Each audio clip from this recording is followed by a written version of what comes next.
Hi anime fans, this is yours Zoro from Anime World and today we will see the recap of Soul Leveling Season 1. They're ranked according to the power they contain, from E rank 4. She's dismayed to see his injuries from a previous job and reminds him to be careful.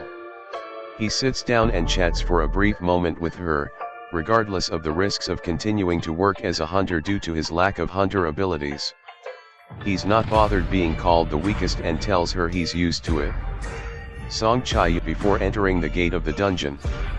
As the raid gets underway, Sung Jinwoo checks that he has his weapon. It's a low-power knife, but it's all he could afford.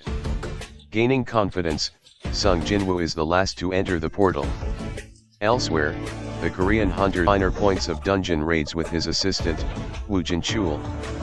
Go tells him that the resources found inside, essence stones collected by defeating magical beast, are in high demand by the current administration. As such, hunters can make a living by selling them. Essence stones can be used to make weapons and gear, and the government is researching ways to use them as sources of clean, safe energy. Back in the dungeon, it shatters, before getting stabbed back in the stomach.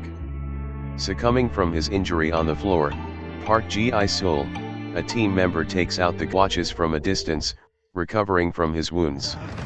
Joo-hee, concerned, yells out her worries to him as she heals him. Then, Jeong-ho discovers a cave entrance to a rare double dungeon and shares the news. The team decides to vote on whether to explore it for more loot. Jinwoo holds the deciding vote on whether to enter the cave, while Joo-hee votes against it. Jinwoo is the sole earner for his family. His dad is missing, his mother is in the hospital, and he's helping pay for Yoo Jin-ho is seen entering a snatcher on a motorcycle attempt to flee after stealing a woman's bag. A striking young woman leaps into the air and effortlessly retrieves the purse and takes out the thief in one graceful move. Bystanders rush team, as they trek through the cave for 40 minutes. Jinwoo apologizes to Joo-hee for his decisive vote to enter the cave, which led to their current predicament. Joo-hee, visibly frustrated, admonishes Jinwoo for repeatedly endangering himself, recalling the difficulty of healing his wounds last time. Overcome with guilt, Jinwoo feels remorse for burdening Joo-hee with his Joo-hee reassures him, suggesting that he should treat her sometime to thank her for her unwavering support. Eventually, they reach the end of the Chairman Go-gun. He addresses the newly awakened individuals, warning them about the dangers of becoming hunters. Gun-hee emphasizes that even experienced hunters must remain vigilant. Jinwoo and his team entered, the giant room inside began to light up with blue flames.